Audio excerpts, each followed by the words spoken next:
corta este, ¿no? Le puedo auxiliar. Que salgan los memes, así. Como el otro.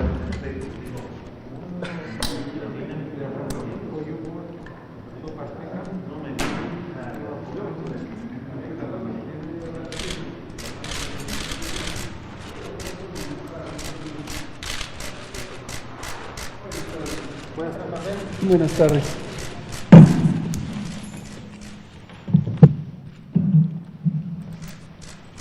Vamos a... Ahora vinieron poquitos y poquitas. Son las 19:01 del viernes 14 de agosto de 2020. Estamos en el Palacio Nacional de México, en la Ciudad de México. Vamos a iniciar la conferencia de prensa diaria sobre COVID-19, la pandemia causada por el coronavirus SARS-CoV-2. Hoy vamos a tener 3 bloques en la presentación. El primero va a ser el informe técnico que presentará el doctor José Luis Salomía. Después yo presentaré un elemento específico sobre cómo se han presentado las curvas epidémicas para una pronta referencia respecto a la velocidad a la que crecen las curvas epidémicas y lo que significa nuevamente este concepto de aplanar la curva. Creo que esto puede ir ayudando todavía a quien no le ha quedado claro este concepto y ayuda también en el momento actual a visualizar las curvas que se tienen en las entidades federativas, a qué velocidad van aumentando, cuánto tiempo se lleva que lleguen a cierto punto de su altura. Enseguida, el doctor Ricardo Cortés nos comentará sobre el semáforo, que hoy es viernes de semáforo, y lo presentaremos hoy. Doctor Salomía, por favor. Claro que sí, con mucho gusto, señor secretario. Muy buenas tardes con todas y con todos. Vamos a actualizar el día de hoy el escenario nacional. Más de 1.156.000 las personas estudiadas, que fueron los casos sospechosos de COVID-19 en su momento.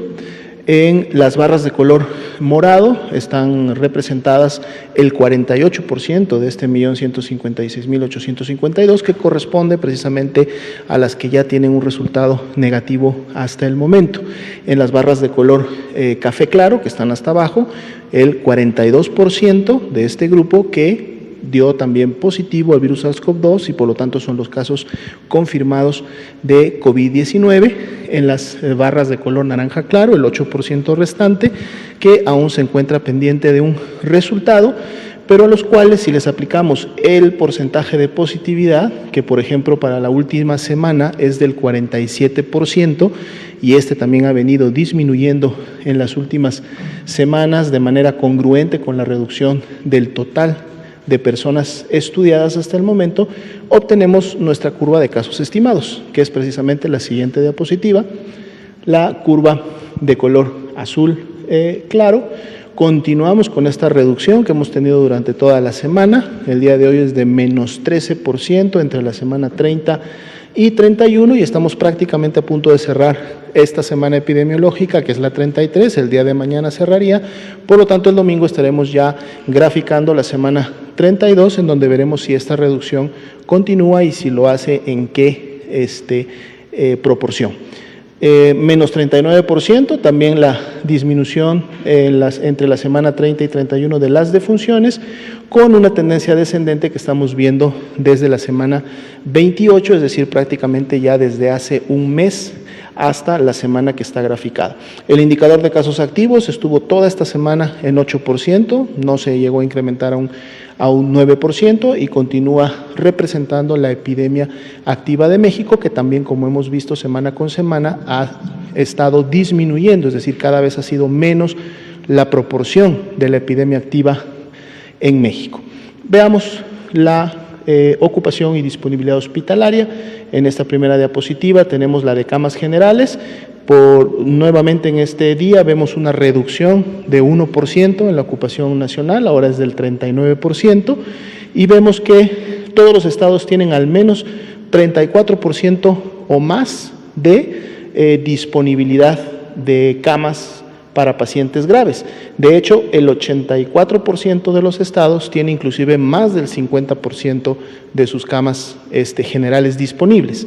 Veamos la siguiente diapositiva, que son las camas con ventilador para pacientes críticos. Aquí al menos el 42% o más se tiene como disponible para cada una de las entidades federativas, e inclusive el 94% de las entidades federativas tiene 52% o más de disponibilidad de este tipo de camas, lo cual es muy bueno. La ocupación nacional está en 34%. Serían los números actualizados para esta noche.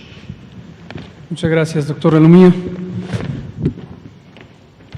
Vamos ahora a comentar un poco sobre este tema y actualizar alguna información vigente sobre lo que está pasando en un par de países del mundo, que puede ser ilustrativo de los riesgos que vamos a enfrentar todos los países conforme procede el desconfinamiento.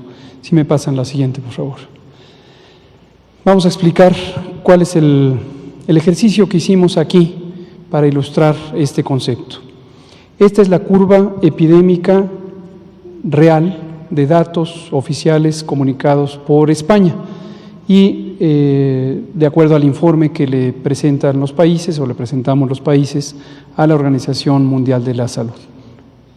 Como se puede ver, esta curva epidémica, igual que todas, es una ocurrencia en el tiempo que está representado por el eje horizontal de lo que ocurre en un fenómeno. En este caso concreto, observen que son casos por millón de habitantes, es decir, es la incidencia de casos de COVID, está por millón de habitantes, y lo que veremos enseguida, todo está por millón de habitantes. Esta es la comparación apropiada de lo que ocurre entre países. Estas comparaciones que hemos visto en varios medios de comunicación, creo que cada vez menos frecuente, por cierto, lo que da gusto porque ya se ve que hay un poquito más de enfoque en el aspecto técnico, que ya no se hacen estas comparaciones de números de casos entre países con poblaciones diferentes. Entonces, por millón de habitantes. Pero regresando a esta gráfica, las curvas epidémicas representan por la altura de las líneas o las columnas la intensidad de lo que va ocurriendo con la epidemia. Entre más altas sean estas líneas, quiere decir que hay mayor número de casos por millón de habitantes, casos nuevos.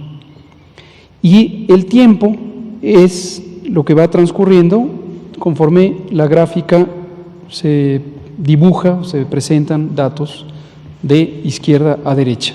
Para muy pronta referencia están aquí las fechas: 31 de diciembre de 2019, no había casos en España, este es España, no había casos en España, y está aquí registrado hasta el momento presente, que es la quincena inicial del mes de agosto.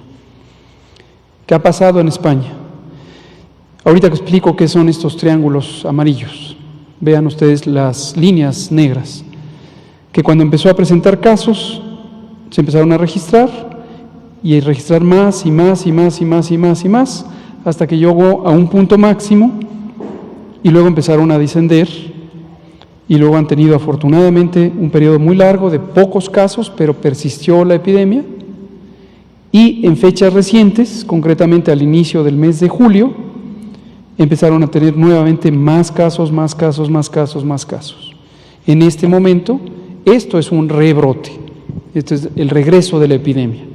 ¿Regreso desde dónde? No se puede saber. Algunos contagios pudieron venir de personas que ingresaron al territorio de España. En otros casos pudieron ser contagios que empezaron a darse al interior de la población que está en España. No se puede saber. Pero en la medida en que empieza el desconfinamiento, la gente va a la vía pública, se encuentran unas con otras, y entonces puede haber transmisión del virus. Esta situación, insisto, aquí no queremos particularizar a España por criticar en modo alguno su manejo de la epidemia, es simplemente para ilustrar un caso. Podríamos tomar cualquiera de los demás países del mundo, y es para ilustrar cómo se puede presentar el fenómeno del rebrote. Lo mismo puede pasar en México, Lo mismo ha pasado en algunas entidades federativas de México, y lo importante es tener conciencia que este fenómeno nos va a estar acompañando en el mundo entero durante varios años. No se puede saber con certeza cuántos, pero hemos dicho podrían ser 2 o hasta 3 años en que estemos teniendo este fenómeno de rebrotes. En la medida en que la población empiece a tener una mayor proporción, un mayor porcentaje de personas inmunes, y si es que resulta, esto no se conoce todavía, que la inmunidad es prolongada, las personas que se infectaron quedan inmunes, quedan resistentes biológicamente al virus. Si esto permaneciera por un tiempo razonable, las personas infectadas ya no se podrían volver a infectar. Y entonces se podría llegar a aspirar a que se elimine la epidemia. Pero esto no se sabe, esto es una situación que la ciencia todavía no ha determinado, porque no se conoce cuánto dura la inmunidad a COVID. La experiencia que se tiene es los 5 meses que lleva la epidemia, 5 meses y medio, pero nada más. Por último, quiero explicar lo que significan estos triángulos amarillos. Estos son un esquema, un dibujo, no son parte de la información que presenta el gobierno español en esta gráfica ilustrativa. Esto lo hemos agregado para comunicación, para ilustrar el tiempo que tarda en llegarse a un punto máximo de la curva epidémica. Está claro que este es el punto máximo y aquí es donde la curva inicia. Si consideramos el tiempo transcurrido hasta llegar al acmé de la curva, al punto máximo, al pico, podemos ver que esto es lo que tardó España en llegar a su punto máximo, estos días. En el rebrote, aquí empezó el rebrote y aquí hasta el momento hay un punto máximo. ¿Por qué digo hasta el momento? Porque esta es la fecha presente, esto es hoy. Si mañana tuvieran más casos que los que tienen hoy, no es el punto máximo. Y esto, si volviéramos a hacer esta misma gráfica, pues le tendríamos que agregar un día más. Y después 2, y 3, y 5, y 7 y tal. No sabemos todavía cuál va a ser la trayectoria, la tendencia de este pico. Pudiera ser que después empiece a bajar, ojalá sea el caso, ¿sí? Entonces, esto lo vamos a usar ahorita para comparar algunos países de 3 regiones del mundo, Europa, Asia, América, cómo tuvieron la evolución de sus epidemias en el pico inicial, y vamos a compararlas con respecto a México, o al revés, qué le pasó a México, qué le pasó a los otros países hasta el momento. Si me pasan la siguiente, por favor. Con esa misma comparación que acabo de explicar, aquí estamos graficando, es lo mismo, ya para poder hacer más fácil la visualización, no ponemos la curva epidémica, estamos poniendo solo la fecha en la que llegamos a un punto máximo de esas curvas y a qué altura llegó, a qué cantidad de casos o de personas enfermas por millón de habitante se llegó en esa fecha. Casos por millón de habitante, 20 casos, 40, 60, etcétera, por millón de habitante, y las fechas. Aquí vamos a contar días desde que se tuvo un caso por millón de habitante. En México esos son 127 casos, porque gruesamente la población de México es de 127 millones de personas. En España es 43, porque España tiene 43 millones de habitantes. En Italia es 62, porque tiene 62 millones de habitantes, ¿sí? Vean ustedes las curvas epidémicas de España, Francia e Italia. ¿Cuántos días transcurrieron desde que tuvieron un caso por millón de habitantes? 27, 29, 32 días. ¿Y a cuánto llegaron? ¿A cuántos casos por millón de habitantes? Lo vamos a ver aquí en la tabla. Y allá está México. ¿Cuántos días transcurrió hasta llegar a un punto máximo? Como acaba de comentar el doctor Alomía, y lo venimos comentando ya por 3 semanas, tenemos ya un momento máximo de la curva a nivel nacional. No se les olvide que hemos hecho siempre la anotación de que no hay una sola curva nacional, sino que cada estado tiene su distinto punto máximo. Veámoslo en la tabla, ya quedó claro el concepto. España tardó 26 días para llegar al punto máximo de la primera ocasión, porque España en este momento tiene este rebrote, y llegó a 166 casos por millón de habitantes. Francia tardó 28 días y llegó a 67 casos por millón de habitantes, antes de empezar a disminuir la curva. Italia tardó 32 días y llegó a 92, y México tardó 123 días y llegó a 55 casos por millón de habitantes. ¿Cuál es la importancia de esto? Que la velocidad a la que crece la epidemia depende mucho de la oportunidad, en este caso fue por el tema de oportunidad que ya señalábamos ayer, cuando se iniciaron las intervenciones y qué efecto lograron en aplanar la curva. Entonces, nuevamente, el aplanamiento de la curva también lo podemos ver como la comparación con respecto a otras realidades. Ya muchas veces lo hemos explicado aquí con respecto a lo que hubiera ocurrido si no se hubieran hecho las intervenciones. Aquí lo estamos comparando con respecto a lo que pasó, se observó que ocurrió en otros países. Y es la altura de esta línea, es lo que ocurrió. Vamos a ver en otras regiones. La siguiente, por favor. Esta es la región asiática. Por supuesto, tomamos solo algunos países para poder ilustrarlo y se puede hacer la comparación con todos. En la región de Asia tuvieron éxito algunos países en lograr reducir de manera más rápida la epidemia, pero además lograron no solo reducir el tiempo en el que empezó a descender la curva, sino la cantidad de casos por millón de habitantes, lo cual es muy alentador.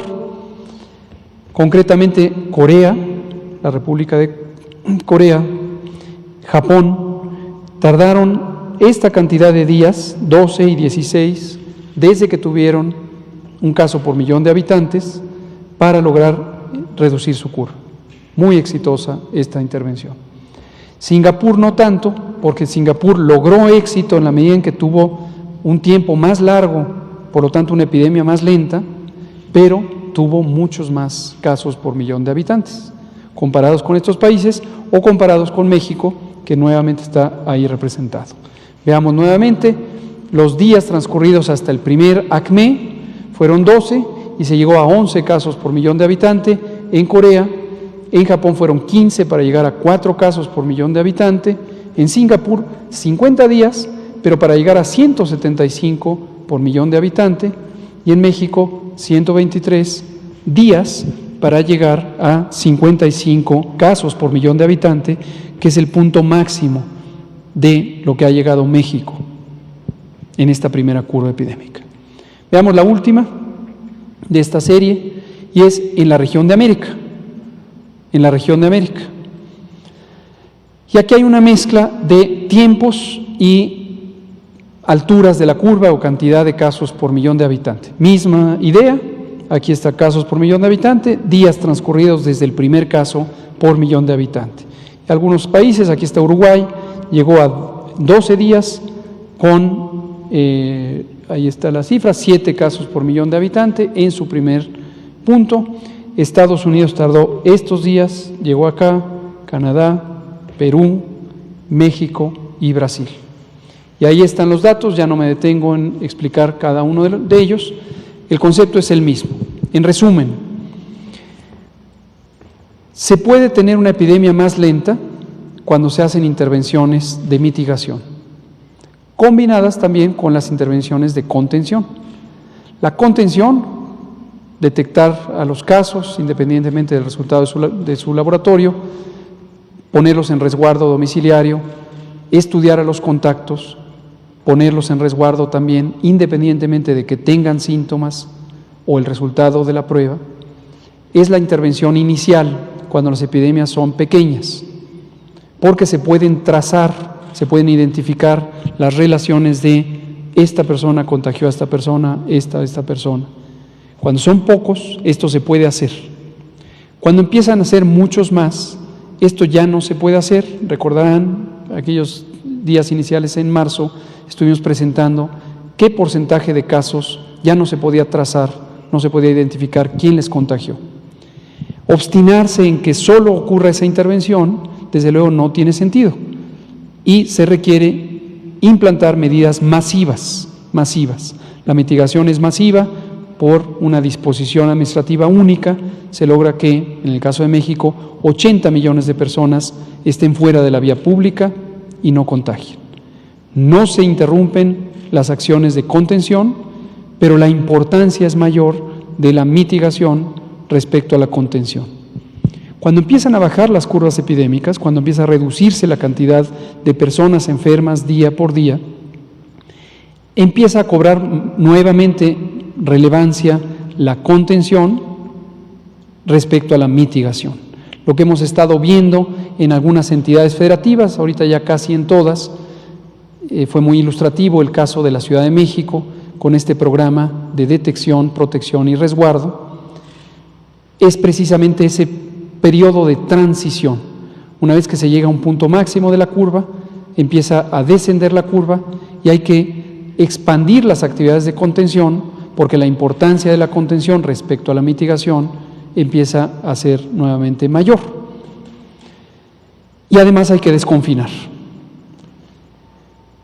Finalmente, cuando tenemos una epidemia lenta, que fue el objetivo que trazamos en México, logramos tener menor cantidad de personas enfermas por día, con lo cual no se saturan los hospitales, pero eso no quiere decir que desaparezca la epidemia. Lo que quiere decir es que se logra diferir el riesgo, como se conoce técnicamente. ¿Qué quiere decir diferir el riesgo? Que en lugar de que todo el mundo esté en riesgo al mismo tiempo, ¿riesgo de qué? De tener una enfermedad que necesita tratamiento hospitalario, entonces se va organizando la epidemia y se puede controlar de una manera más efectiva. Y el objetivo fundamental de eso es evitar las muertes evitables. Muy lamentablemente hay una parte de los casos graves que fallecen, pero eso no es evitable en la medida en que es una epidemia. Es el daño causado por una partícula biológica, por un virus, es un fenómeno natural que muy desafortunadamente puede causar también la muerte de las personas. Pero lo que es importantísimo es que no mueran las personas en una situación en la que no hay una cama de hospital, personal de salud disponible. Y eso es lo que hemos logrado en México a lo largo de todo este periodo. Vamos a pasar con el doctor Ricardo Cortés. Me parece que, a ver si había otra. Siguiente. Sí. ¿Quieres tú comentas lo de los datos abiertos? Con gusto. Un recordatorio sobre los datos abiertos. En general, es muy positivo cuando la sociedad tiene acceso a información. Puede ser información analizada, como lo hacemos en las conferencias de prensa, pero también, y esto es inusual, de hecho es único en la historia de la salud pública en México, pusimos a disposición, ayer comenté la fecha, fue desde mediados de abril, todas las bases de datos. El propósito es cualquiera que quiera analizar la información que tiene el Gobierno de México, que lo haga. La información es un bien público, es producto del trabajo que hacen cientos o miles de personas en el Sistema Nacional de Salud en todos los rincones del país y es propiedad de la nación, no de las personas funcionarias que somos responsables de cuidarla. La devolvemos a la nación o incluso a la comunidad mundial y quien quiera y tenga las capacidades y el deseo de hacerlo, que la analice y encuentre qué información útil se puede generar, qué conocimiento útil se puede generar para entender el fenómeno epidémico. Adelante. Muchas gracias, doctor López-Gatell. La siguiente, por favor. Vamos a presentar este sitio que ya todo el mundo conoce. Muy buenas tardes, tengan todos y todas aquí en Palacio y en sus hogares. El sitio es coronavirus.gov.mx. En la página principal hay una primera hay un primer menú en donde dice a la izquierda hasta arriba de la página Datos. Ahí, si uno da clic sobre ese menú, se despliegan dos submenús. Uno de ellos nos trae a este sitio, que es el de datos abiertos, un tablero de control específico en el que nos apoyó el CONACYT a través de sus diferentes instituciones públicas para diseñar este tablero de control. Cuando uno da clic en descargas, ahí aparecen los datos abiertos, la descarga de la base de datos más actualizada, la del momento en que en esa fecha está disponible, y un diccionario de variables. ¿Para qué? Para que la comunidad científica, datera, como dicen actualmente, y en general cualquier persona que guste del análisis de los datos pueda descargarlo y realizar sus ejercicios de análisis de los datos de la epidemia de COVID en México. Algo que también me parece que es importante, he escuchado, he leído mucho sobre los datos que publica Johns Hopkins o Our World in Data. Son estos datos. De aquí se descargan esos datos y luego ellos los analizan y los presentan de una forma específica en la que cada comunidad considera que es la mejor para además tener la información de múltiples países.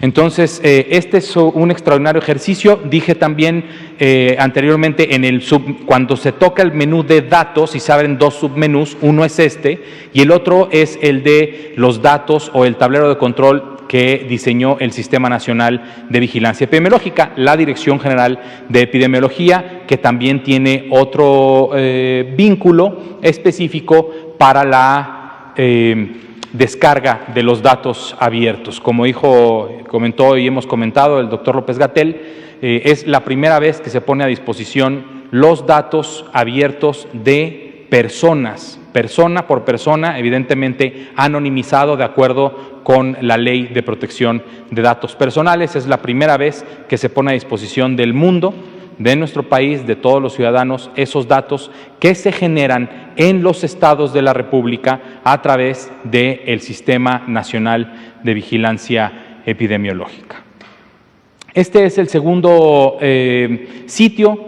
Los lleva, a la hora de dar clic, los lleva a covid19.sinave.gov.mx y se despliega este tipo de mapas, gráficos por estado, por fecha. Hay diferentes formas de ir analizando y de ir viendo la información.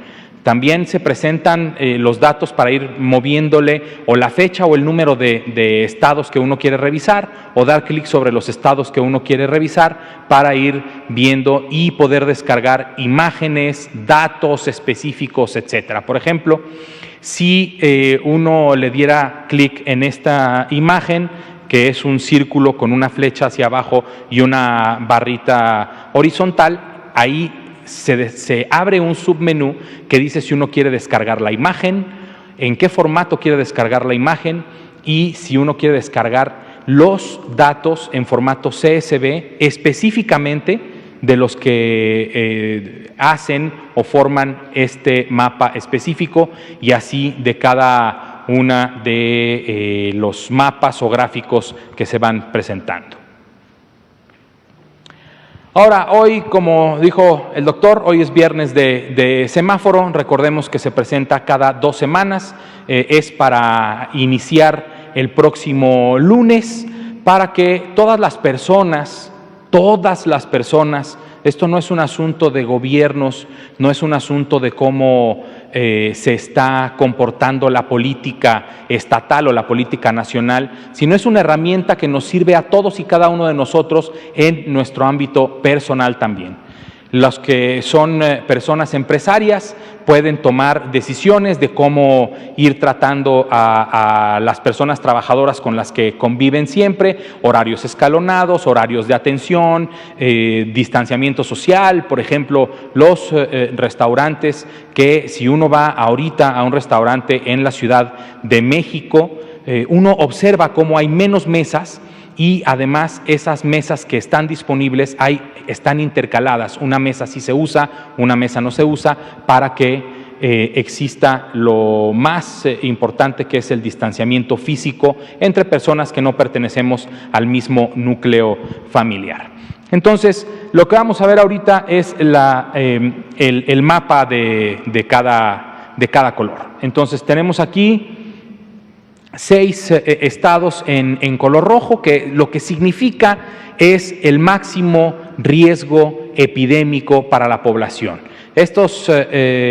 Este color lo que representa es una incidencia alta, una tendencia en las hospitalizaciones que también puede ir a la alza. Es un conjunto, es este conjunto de los 4 indicadores que hemos presentado aquí en diversas ocasiones, que en conjunto dan un resultado. Esto le debe servir, aquí está refugio del Escuadrón de Salud, es el Escuadrón de la Salud, que representa al color rojo, al semáforo rojo, refugio, porque tenemos que estar todos en nuestros refugios, en nuestras casas. Y además representado por una mujer adulta mayor, que son uno de los grupos principales que más han afectado y que pueden presentar un cuadro grave de COVID-19. Entonces, lo que refugio nos dice es: quédense en su refugio, quédense en casa. Si no tienen nada que salir, quédense en casa. Si hay que ir a trabajar, vaya a trabajar, regrese a su casa, quédese en casa. Hay que hacer las actividades esenciales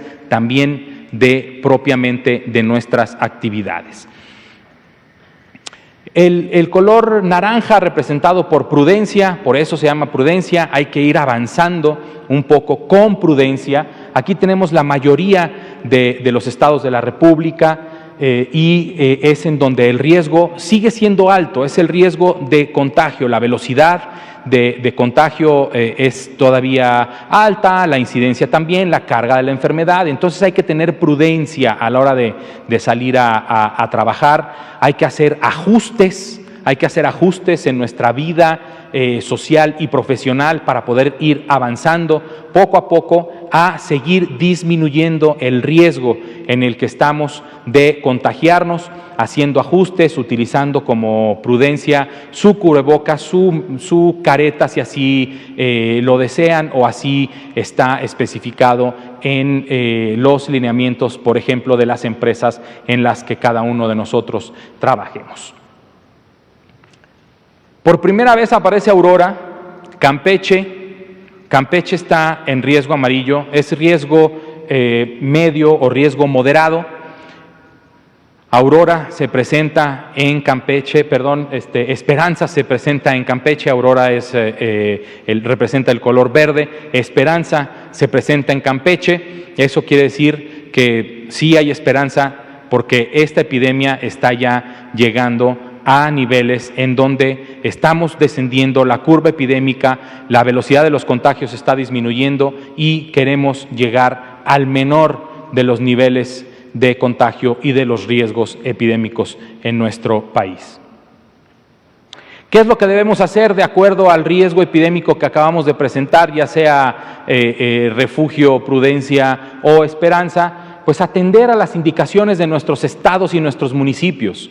Los presidentes municipales, las presidentas municipales, nuestros gobernadores, la gobernadora de Sonora y la jefa de gobierno son quienes conocen mejor el territorio en cada uno de sus estados. Son quienes toman las decisiones, son las autoridades sanitarias, los y las titulares de los gobiernos estatales, son las autoridades sanitarias en ese estado y son quienes mejor conocen la dinámica poblacional y la forma en la que pueden ir abriendo y cerrando los espacios públicos abiertos y cerrados para poder ir transitando a esta disminución en el riesgo. Por favor, presten atención, busquen la información de sus estados y hagan caso a lo que las autoridades sanitarias estatales están planteando en la reapertura social y económica. Lo más importante también, hay que lavarse frecuentemente las manos, toser y estornudar en el ángulo interno de nuestros codos, o sea, la etiqueta respiratoria. Usar el cubrebocas correctamente y mantener nuestra sana distancia. Finalmente, importante, si tenemos síntomas respiratorios y pertenecen a alguno de los grupos de mayor riesgo para presentar un cuadro grave de coronavirus, que ya lo hemos comentado: las personas adultas mayores, las mujeres embarazadas, las personas que viven con diabetes, hipertensión, obesidad, enfermedades cardíacas y respiratorias, enfermedad pulmonar obstructiva crónica, VIH, cáncer, que hayan recibido un trasplante renal, por ejemplo, o cualquier otro trasplante que disminuya su sistema inmunológico y que lo pudiera hacer susceptible a presentar un cuadro grave de COVID. Hay que acudir a recibir atención médica inmediata. ¿Para qué?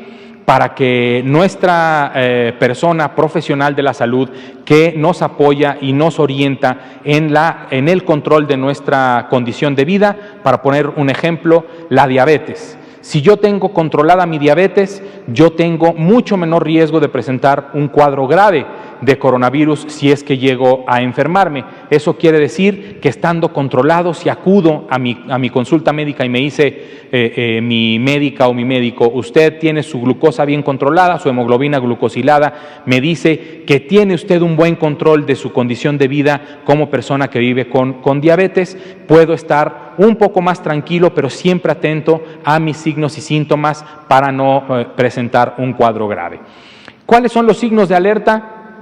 Entre algunos otros que ahorita describo aquí, Susana Distancia, que utiliza correctamente su cubrebocas, nos dice la falta de aire, el dolor en el pecho y una saturación de oxígeno, si es que ustedes tienen disponibilidad de algún oxímetro de pulso, de menos del 93% de oxígeno.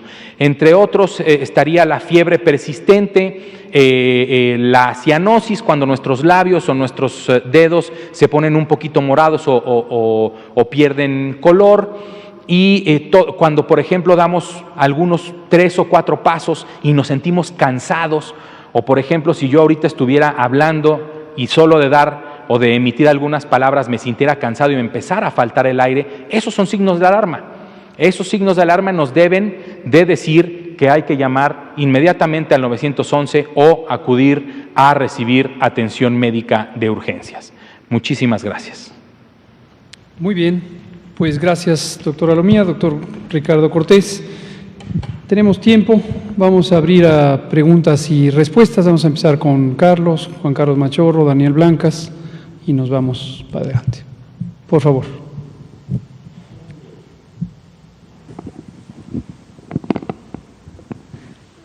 Buenas noches, doctor. Buenas noches, doctores. Ahorita que se nos saca el semáforo, que reinicia el próximo lunes, yo quisiera hacer una pregunta de una nota que viene saliendo y hoy con mayor importancia. El INE acordó programar elecciones en el estado de Hidalgo el 18 de octubre. Hubo alguna controversia y el día de hoy el Tribunal Electoral ratifica que es posible eso. Incluso dentro de la ratificación habla de que no es necesario que le pregunten las autoridades de salud esta parte. Estoy viendo que continúa el estado de Hidalgo en color rojo. ¿De qué manera se va a poder hacer esto? Sobre todo porque no es nada más el día de la elección hasta el 18 de octubre. Previo a esto tiene que haber campañas, tiene que haber eventos masivos, tiene que haber reuniones, tiene que haber una serie de cosas que no van a permitir exactamente la sana distancia, a menos de que sea todo por televisión, ¿verdad? ¿Qué respuesta podría haber o qué recomendación habría de parte de las autoridades de salud? ¿Cómo no? Gracias, doctor. Gracias por hacer esta pregunta, Carlos. Es importante que la población que vive en Hidalgo, las personas que viven en Hidalgo y las personas que viven en Coahuila tengan presente esta situación, porque efectivamente van a ocurrir elecciones. El periodo electoral tiene sus tiempos establecidos por ley y estos tiempos incluyen la parte de las campañas políticas y después la parte de la emisión del sufragio, el salir a las casillas a depositar el voto. El INE, a través de su presidente, Lorenzo Córdoba, ha estado en contacto con la Secretaría de Salud. Hubo conversaciones con el doctor Alcocer, nuestro secretario de Salud, y me parece a mí que de una manera muy cuidada, muy con ánimo responsable, el Consejo General del INE y también su presidente tomaron en cuenta el riesgo epidémico, constituyeron un consejo o comité, no es consejo, es un comité asesor científico para el tema de salud. Participan en él algunas servidoras y servidores públicos, gente que conocemos bien, gente muy destacada que trabaja en los institutos nacionales de salud y conoce del tema. Y han estado asesorando al INE, al Consejo General del Instituto Nacional Electoral, sobre qué previsiones habría que tener para disminuir el riesgo de que las personas se contagien durante el periodo electoral. Agradecemos la amabilidad del INE de habernos hecho de conocimiento cuáles son los protocolos que recomendó este comité científico y que adoptó el Consejo General del INE. Nos percatamos que era una previsión muy bien cuidada y les respondimos que nos parecía muy adecuado. En su momento hubo la inquietud por parte de algunos segmentos de la población de si no sería más conveniente, con base en la acción extraordinaria en materia de salud general, que la Secretaría de Salud, quien es la única facultada para establecer esta acción extraordinaria, dispusiera la cancelación de los periodos electorales. Analicemos todo esto en contexto, el riesgo, el pro, el contra, la situación, la delimitación de las competencias y, por supuesto, la importancia que tiene un evento tan trascendente como las elecciones. No olvidemos que el INE es un órgano constitucionalmente autónomo, no depende del gobierno de México y no depende de ninguno de los tres poderes de la Unión, es constitucionalmente autónomo. Y también lo comentamos incluso con el presidente López Obrador y él ratificó la idea, la postura la idea que nos habíamos formado. Es un órgano autónomo, no tenemos por qué interferir en modo alguno con las disposiciones legales del proceso electoral. Y lo único que nos pidió el presidente nos preguntó si cuál era nuestra apreciación respecto al riesgo. Le comentamos todo esto, que nuestro juicio es que el INE había hecho un muy buen trabajo de preparación y estaba en un lado seguro respecto a la organización de las elecciones. Entonces, las disposiciones no me toca a mí mencionarlas, por supuesto, no me toca al gobierno federal comentarlas, las específicas sobre cómo sería la organización de las elecciones, pero conocemos que han tomado previsiones de modalidades diversas para que este riesgo sea menor, incluyendo el periodo de las campañas. Dejemos que el INE en su momento lo haga público, pero ratifico la impresión que tiene el gobierno, en este caso desde el propio presidente, el secretario de Salud, de que se cuidaron bien los aspectos de salud. Sí, aunque en este momento esté en rojo, en el momento en que se vayan presentando ya físicamente los eventos propios de las campañas, la previsión es que el riesgo ya será menor. Entonces, si en este momento usted vive en Hidalgo, le preocupará ver su estado en rojo. Coahuila también en este momento, aunque creo que ya salió en naranja, vamos a corroborarlo, pero en el momento en que ya tengan concreción, se verifiquen las actividades públicas relativas a las campañas, es muy probable que ya tendremos un riesgo sustantivamente menor y es donde se acoplan las previsiones o las disposiciones respecto a la seguridad sanitaria de la Secretaría de Salud, con las que en su momento son específicas del proceso electoral y que están a cargo del INE. Gracias, Carlos. Juan Carlos Machorro. Gracias. Sí, buenas noches. Juan Carlos Machorro, AM de Querétaro. Doctor, desde su punto de vista, ¿qué es lo que está haciendo bien Campeche para ser el primero en amarillo? Y visualiza usted, ahora sí que un poco futureando, ¿qué otras entidades, si se puede futurear también, podrían estar más cerca de ese color y esperemos que no los que están en naranja pasen a rojo? Y si me permite rapidísimo una segunda pregunta, tanto la directora del Hospital General cuando vino aquí alabó mucho la responsabilidad de ciudadanos que han ido pues de forma altruista a dar donaciones y a agradecer el papel del personal médico. usted habló sobre una donación del gobierno estadounidense para el sector salud. Conocemos casos de empresas, una de electrónica, marca mexicana, que ha donado creo que 5,000 o 10,000 caretas al sector médico. O sea, estas tipos de acciones, ¿cómo las visualiza usted como parte de la responsabilidad que tienen no solo la iniciativa privada o los gobiernos, sino los ciudadanos, pues para buscar ya salir de esta situación que vivimos? Gracias. Gracias, muchas gracias. Respecto a la primera pregunta, sí, no, para nosotros no tiene lugar el futurear. Tenemos predicciones que se basan en métodos de proyección matemática, los hemos presentado aquí en algunas otras ocasiones. Aprovecho para agradecerles, periódicamente lo hacemos, pero vale la pena volverlo a hacer.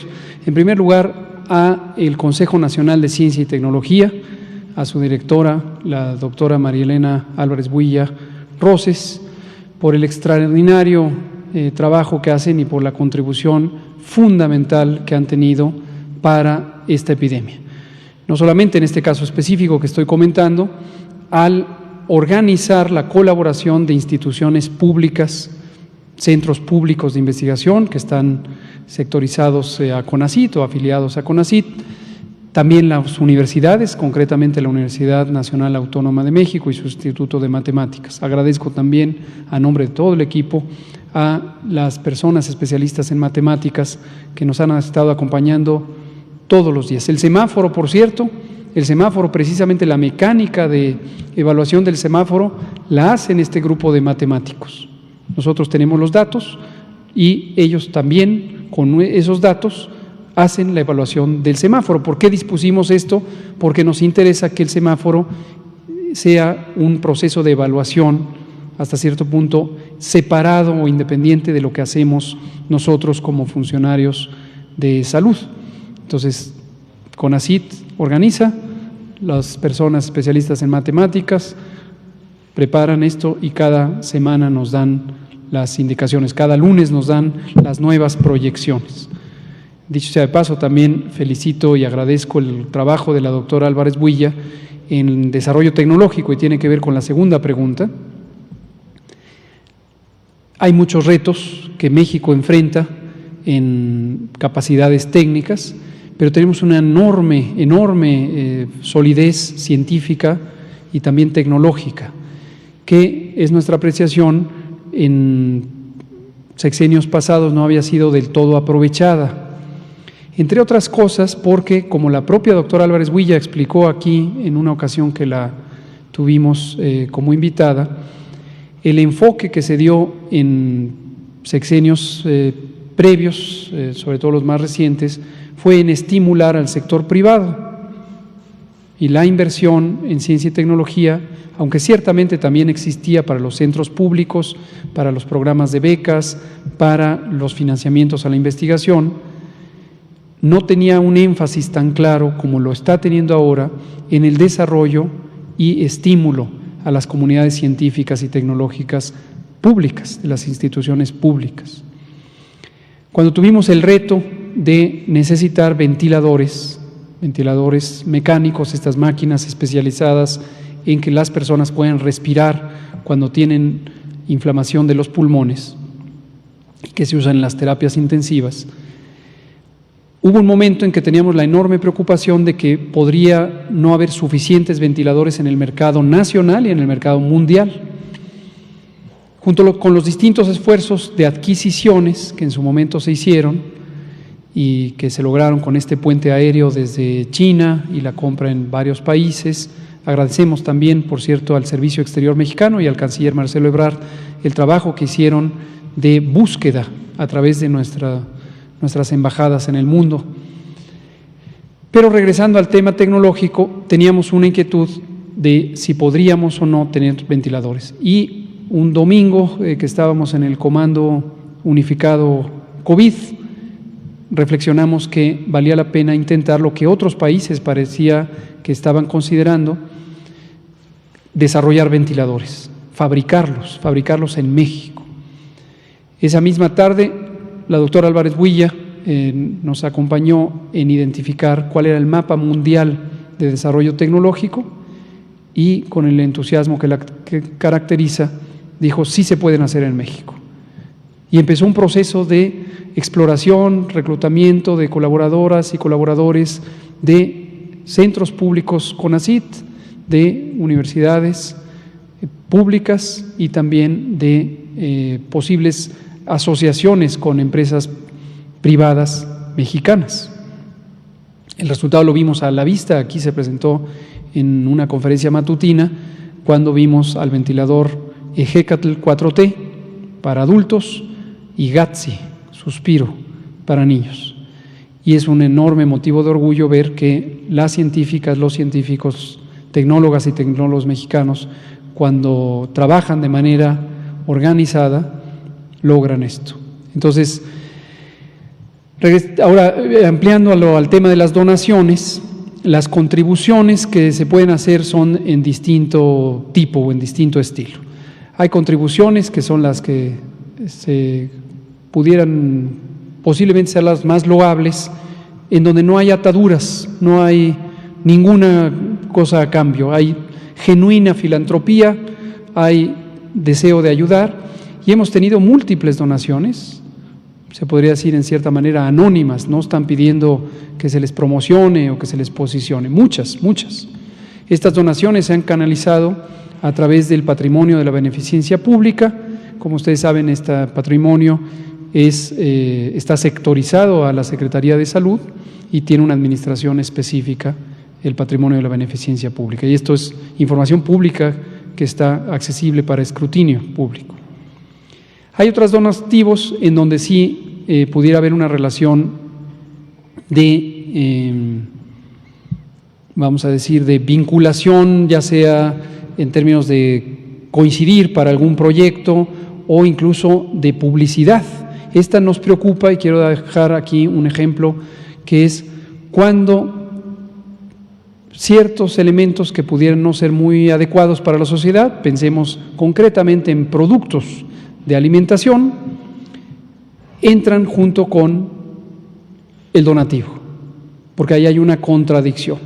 Y esto se conoce internacionalmente como un mecanismo de compensar la percepción pública que pudiera haber sobre algún producto que se considere no benéfico, en este caso a la salud, y se compensa en la percepción pública limpiando esa imagen con una donación.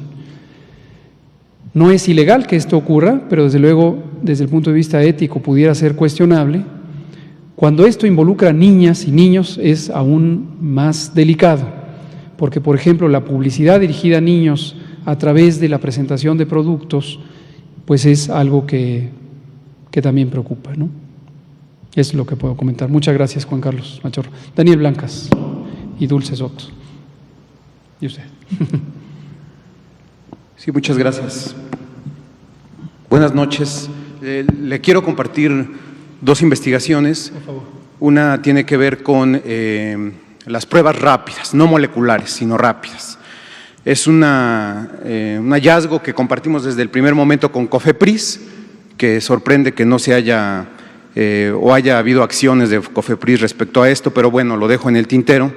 Yo en un trabajo de campo me fue ofrecida entrar a una especie de tanda para obtener pruebas rápidas. Se me pidió que juntara 25 personas para que porque la caja de pruebas rápidas venía con 25 productos y ese fue el hilo que me fue llevando a otros hallazgos. Pude hablar con distribuidores, con intermediarios, fui jalando el hilo y llegué hasta contactos en la aduana que ofrecían pruebas rápidas.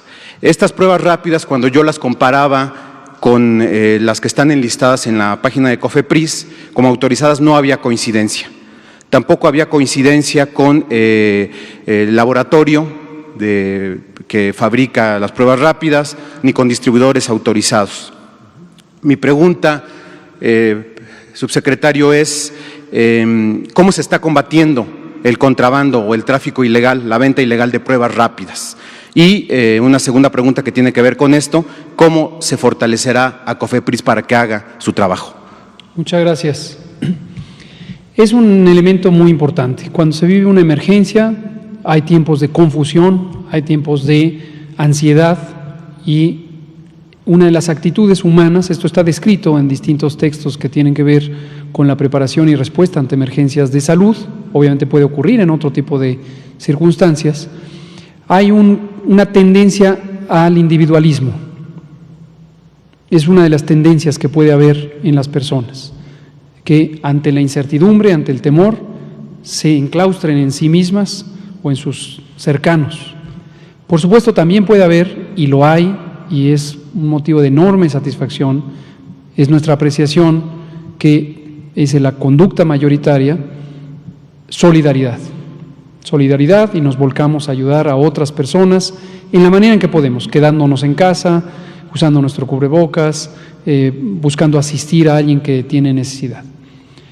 Digo esto porque, con lo que nos relata, y le felicito por la investigación, desde luego es reprobable en todos los sentidos que exista una actividad de contrabando, pero cuando este contrabando involucra un bien para la salud, un producto, puede hacer daño, porque eventualmente no existe, con un instrumento potencialmente diagnóstico como las pruebas rápidas, no existe la capacidad de identificar si tienen o no la calidad necesaria. Entonces, es un problema. La pregunta directa de qué se puede hacer o qué se está haciendo, le diría la maestra Raquel Buenrostro, quien es la titular del Sistema de Administración Tributaria, y Horacio Duarte, quien es el director general de aduanas, están haciendo un trabajo titánico, y les mando mi agradecimiento como mexicano por el trabajo que están haciendo de justamente limpiar un espacio fundamental para el gobierno mexicano, como lo es para cualquier otro gobierno, que es la capacidad de, en las aduanas, controlar que no haya un mecanismo de contrabando. Es un proceso difícil, y esto no es exclusivo de pruebas rápidas, es de cualquier otro elemento, pero creo que vamos por buen camino con el trabajo que hacen tanto la maestra Raquel Buenrostro como Horacio Duarte. Ahora, sobre el tema de la verificación sanitaria, quisiera aprovechar para dejar en claro, la Secretaría de Salud no recomienda el uso de pruebas rápidas. Y aquí parece haber una contradicción, porque si no las recomienda, COFEPRIS las autoriza. La autorización sanitaria lo único que significa es que es válido utilizar en el territorio nacional un producto, en este caso las pruebas rápidas. Pero no hay ninguna indicación para que el sector público las utilice, y son dos materias de competencia diferentes. Siempre que se cumplan con los criterios de ley, que a su vez tienen que estar amparados en una documentación técnica de la calidad de los productos, COFEPRIS, ante una petición, una solicitud de un comercializador o de un productor privado, puede autorizar ciertos productos. Y COFEPRIS autorizó menos de una decena de pruebas rápidas que, como se puede ver en la ficha técnica de estos productos, tienen baja capacidad para distinguir quién tuvo exposición previa al virus SARS-CoV-2 de quien no tuvo exposición previa al virus SARS-CoV-2.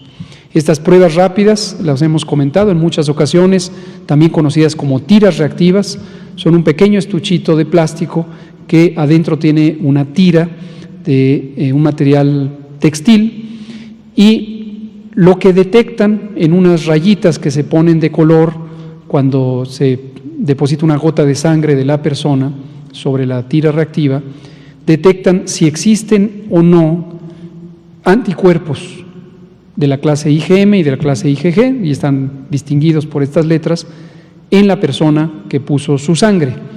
Eso no debe interpretarse como que es una infección aguda. Por ahí supimos, porque lo promocionaron ellos mismos, de una línea aérea que estaba utilizando como criterio de abordaje el ser o no positivo a una prueba rápida. Y nos llamó mucho la atención porque lo estaba haciendo exactamente al revés. La persona positiva no le dejaba subir, la persona negativa le dejaba subir. No tiene sentido alguno. Esa es una interpretación errónea de cómo funcionan las pruebas rápidas. Entonces, COFEPRIS las autorizó, las puede usar alguna entidad privada que las quiera comprar. La Secretaría de Salud no recomienda el uso de pruebas rápidas. Las que están autorizadas tienen una baja capacidad de distinguir correctamente quién tiene la enfermedad, quién tiene inmunidad versus quien no tiene, y la interpretación de los anticuerpos es historia de infección, no es infección presente. Esa es la situación con las pruebas rápidas. Hizo alusión a otros productos que no son, digamos, no es el único, las pruebas rápidas. Entonces, yo lo comento porque es el único que documenté y que tengo las pruebas, los testimonios, pero ¿ustedes conocen que hay otros productos relacionados con COVID que están siendo contrabandeados? No me lo tome como un informe específico. Yo digo que por la fama pública muy desafortunada del sistema de aduanas en sexenios previos, y conociendo el trabajo titánico que está haciendo el SAT y la Dirección de Aduanas hoy por cambiar viejísimas prácticas, puedo asumir que hay otros productos. No estoy diciendo específicamente que yo conozca producto 1, 2 y 3, ni que estos estén relacionados con el tema de salud. Y la otra, si usted está diciendo o nos comenta, nos comparte que tienen baja incidencia, que realmente son productos que no están ayudando, ¿por qué no sería mejor que se quitaran del mercado o que COFEPRIS no participara en estas autorizaciones? Porque le comento una situación. Usted sabe que en varias entidades se está, para que las empresas vuelvan a operación económica, operación financiera, se les está pidiendo que hagan pruebas a sus trabajadores. Sí. ¿Y qué está pasando? Que estas pruebas rápidas están siendo el mercado de esas empresas que en un TRIS quieren hacer estos estudios. Es correcto, gracias, y lástima que nos queda ya muy poquito tiempo, porque este es un tema que interesa, pero lo vamos a retomar, y gracias por ponerlo, pero quiero dejarlo asentado en este momento. Esta idea de que hacer pruebas, particularmente las pruebas rápidas, que si fueran de suficiente capacidad, distinguirían correctamente quién tuvo respecto a quién no tuvo infección, y se han querido interpretar erróneamente como una garantía de inmunidad, de protección biológica. Se ha utilizado la expresión pasaporte inmunitario, o pasaporte biológico, o pasaporte sanitario, refiriéndose a la idea de que yo me hago la prueba, ya me salió positiva, ya tuve infección por SARS-CoV-2, ya no voy a tener. Esto es un error conceptual. La Organización Mundial de la Salud, desde el 24 de abril, alertó sobre este fenómeno y periódicamente revisa la evidencia y sigue diciendo que su posición hasta el momento es que es una interpretación errónea de las pruebas de anticuerpos, con mayor razón las que son rápidas por su baja sensibilidad y especificidad, que son los parámetros técnicos que permiten distinguir correctamente quién tuvo versus quién no tuvo infección. Entonces sí dejo asentado ahorita, agradeciendo la pregunta, pero me va a interesar que lo retomemos. Es un error de interpretación la idea de yo puedo garantizar que ya tuve si tengo una prueba de anticuerpos y esto me permite decir no voy a volver a tener. Su uso en las empresas no es conveniente porque podrían inducir un riesgo por el hecho de suponer que las personas que tengan pruebas positivas ya no van a tener infección. No debe usarse así, es la postura de la Secretaría de Salud. O se usa nada más para cumplir el requisito, pero por otro lado se está alimentando un negocio que tiene muchas anomalías. Puede haber otras motivaciones. Muchas gracias. Muchas gracias. Son las 20:04. Gracias por los 3 minutos extra. Aquí nos despedimos y nos vemos mañana sábado con temas de interés público. Gracias. Gracias.